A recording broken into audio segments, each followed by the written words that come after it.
October 10, 2025, Friday. Narito pong muli ang Batang Pista para bigyan ng mga tips at giya para sa pakarera ng Metro Manila Turf Club, kung saan meron po tayong 7 pakarera na magsisimula sa ganap na alas 5 ng hapon. Tara, umpisahan na po natin.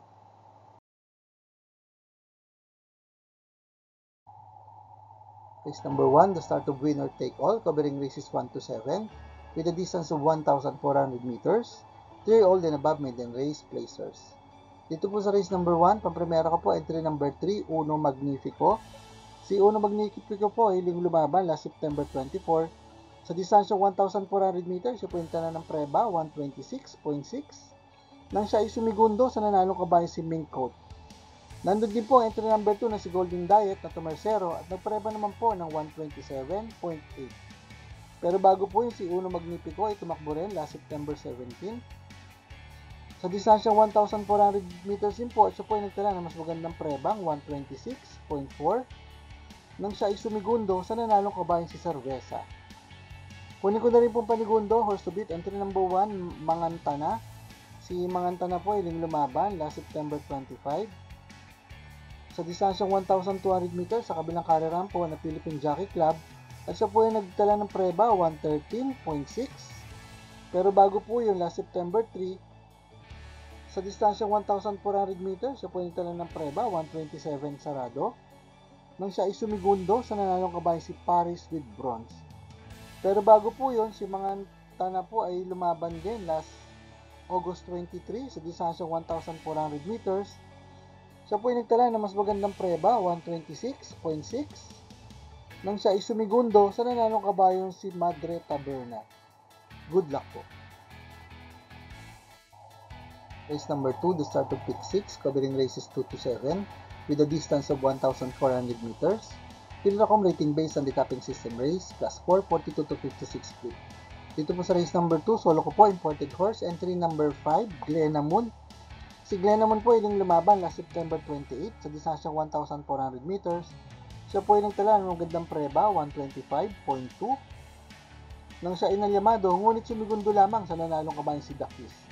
Ang pinakamagandang preba po na itala ni Glenamun sa distansyang 1,400 meters ay nagawa niya last August 17, kung saan siya po ay nagtala ng magandang preba, 124 sarado, nang siya ay pumangsyam sa mga pinakamagagaling na kabayo ngayon na imported horse na sila Varati, Ace of Diamonds at Crusading.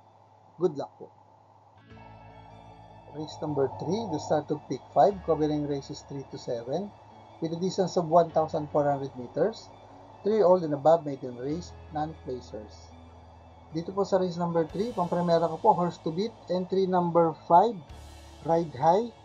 Si Ride High po ay lumaban last September 5 sa distansya 1,400 meters. Siya po yung tanan ng preba, 129 sarado. Nung siya ay pumangpito sa mananalong kabayong sila Sing Anyusong at Uno Magnifico. Pero bago po yung last August 30 sa pareho sa distansyang 1,400 meters, so po yung tanan na mas magandang preba, 127.4. Nang siya ay pumang-apat, sa mga kabayan sila Resonant at Love on Top. Kunin ko pong panigundo, entry number 3, Sterling Pounds. Si Sterling Pounds naman po ay huling lumaban last September 3. Sa distansyang 1,400 meters, siya po yung tanan ng preba, 128.8. Nang siya ay pumang-5, sa mga kabayan sila Paris with bronze at Mangantana. Good luck po.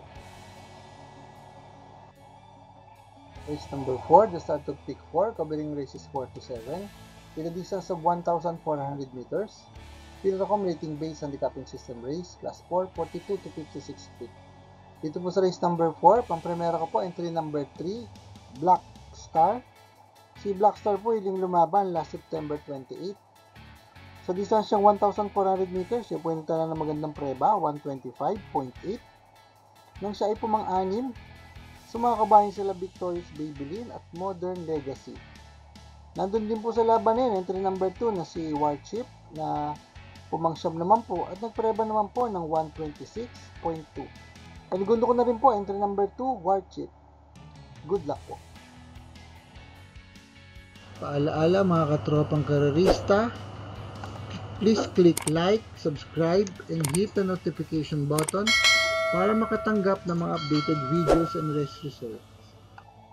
Race number 5, the start of DD plus 1, covering races 5 to 7, with a distance of 1,400 meters.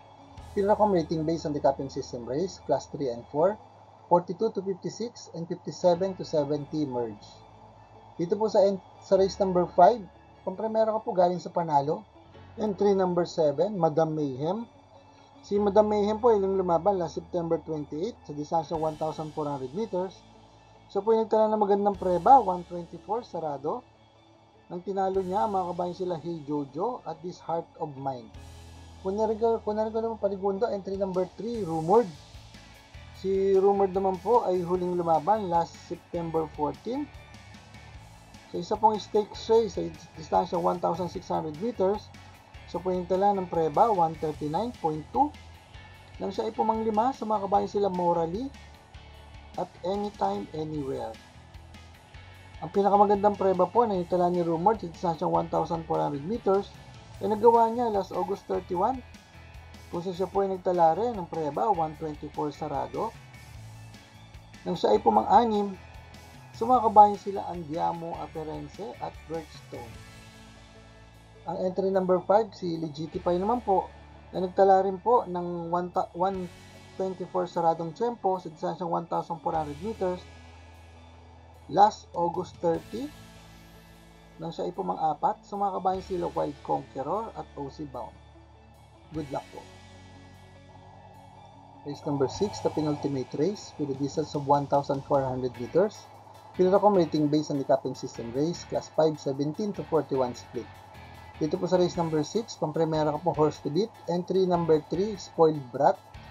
Si Spoiled Brat po ay lumaban last September 17. Sa distansyang 1,400 meters, siya po yung tala ng preba, 128.4. Nang siya ay pumanglima, sa mga kabayan sila Durian at Figure It Out. Pero bago po yun, last August 31, sa parehas na distansyang 1,400 meters sa paglalabanan nila ngayon, siya po yung tala na mas magandang preba, 127.8. Nang tinalo niya, ang mga kabayan sila Kentucky Rain at Metal Strength. Kunin ko pong panigundo, entry number 5, Tenacity. Si Tenacity naman po ay huling lumaban last September 27 sa distansyang 1,400 meters. Siya po yung tala ng preba, 128.8. Nang siya ay pumangatlo, sa mga kabayan sila Ladybug Red at Danius Sun. Kunin ko pong pantersero, diadong entry number 1, Static. Si Static naman po ay yung lumaban last September 28. Sa distansyang 1,400 meters, siya po yung tala ng preba, 129.2. Nang siya ay pumangpito, sa mga kabayan sila Gugma, Queen Ella at Don Lucas. Ang pinakamagandang preba po na yung tala ni Static sa distansyang 1,400 meters ay nagawa niya last July 19. Kung saan siya po ay nagpreba ng 128.2. Nang siya ay sumigundo sa nanalong kabayan si Arthur's team. Good luck po. Race number 7, the last race of the day with a distance of 1,400 meters. Pilracom rating based on the capping system race, class 5, 17 to 41 split. Dito po sa race number 7, papremera ko po, entry number 5, Go Gigo. Si Go Gigo po ay yung lumaban sa kanya pong barrier race last September 25. Kabilang karerahan po ng Philippine Jockey Club sa distansyang 1,200 meters, siya po yung tala ng preba, 118.6. Pero bago po yun, last June 21, sa kanya pong last official run, siya po yung tala ng preba, 129.8.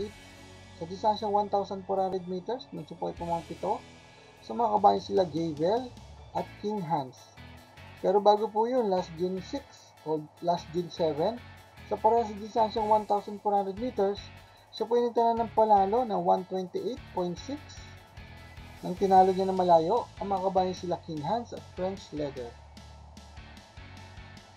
Kunin ko pong pantersero o panigundo, entry number 7, 7 of Diamonds. Si 7 of Diamonds naman po ay huling lumaban last October 1 sa distansyang 1,400 meters, kung susupunintala ng preba, 129.6. Nang tinalo niya, ang mga kabayan sila Masayang Tunay. Kunin ko pong pantersero, entry number 11, Antonio de la Mugis. Si Antonio de la Mugis naman po ay lumaban last October 4 sa distansyang 1,400 meters. Siya po yung tanan ng preba, 130.8 nang siya ay pumanglabing isa lamang. Sa mga kabayan sila Bagsikat din at Streisand. Ang pinakamagandang preba pong naitala ngayon ni Antonio de la Mugis ay nagawa niya last June 28 sa distansyang 1,400 meters na po at siya po ay nagtala ng preba, 128 sarado. Nang siya ay sumigundong dikit sa nanalong kabayan si Isla Puting Bato. Good luck po. For the complete results of these previous races, you may watch the Batang Pista Rewind results and dividend. MMTC NX Racing Day schedule will be on October 11 and 12, Saturday and Sunday. Batang Pista!